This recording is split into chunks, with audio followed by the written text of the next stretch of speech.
Hey everybody, my name's Larissa. I am the People's Reporter, and guess what else? I am indeed uncensored. Recently, as many of us are aware, there have been the I don't know what they are, neo Nazis that are running through Columbus, Ohio. And Columbus, Ohio is not the only one. It's also over there in Michigan. But might I add that this has been seeing a rise since 2018. And let's just remind ourselves who was here in 2018 that also said to the Proud Boys, stand back and stand down, or how whichever way that he put it. But let's just go on and check this one out just a few days ago. Shall we? Okay. Demonstration by neo-Nazis over the weekend in Columbus, Ohio. The armed group marched carrying flags with swastikas on them. Chief Justice Correspondent Pierre Thomas has the story. Good morning, Pierre. George, good morning. The hate was right out in the open. So brazen, Ohio's governor felt compelled to respond. This morning, new surveillance footage of an armed group of men carrying flags emblazoned with swastikas marching through the streets of Columbus, Ohio. The troubling incident happening Saturday afternoon.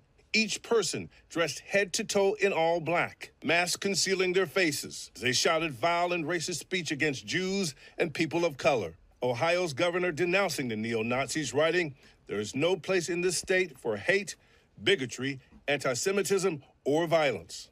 Hate crimes have been on the rise for the past several years, according to data from the FBI. The Anti-Defamation League also notes a stunning increase in acts of anti-Semitism, with incidents doubling last year compared to 2022. Overnight, African-American community leaders in Columbus taking to the same streets in a peaceful counter-protest. Today, it sends a clear message that this cannot happen in our city, in this state, nor in this nation. We're not going to be repelled. We're not going to be moved back. Just a week ago in Michigan, another group carrying Nazi flags outside a theater production of The Diary of Anne Frank. We asked both President Biden and President-elect Trump about the Ohio incident. Biden responded denouncing the incident. We're awaiting a response from Trump. Because there was no violence in Columbus and apparently no direct threat of violence, no arrests were made. The First Amendment allows for all kinds of free speech, including speech dripping with hate. So the orange highlighter kept his promise and took us back to the 1950s. And so that's why it was even more important for us to understand what happened, what people did in the 1950s, 1960s. Do I think that we just going to be the violence with nonviolence?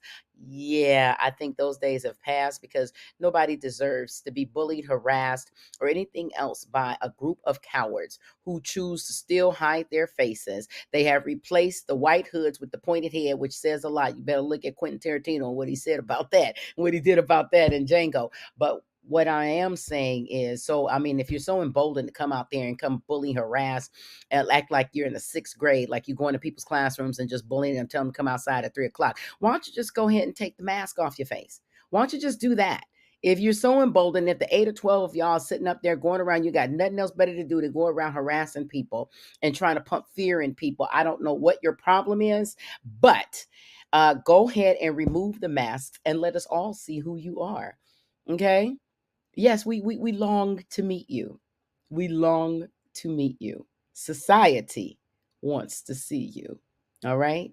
You're not a coward, right? Go ahead and show your face. We're waiting. All right. In the meantime, power to the people. Until next time, America, I'm out.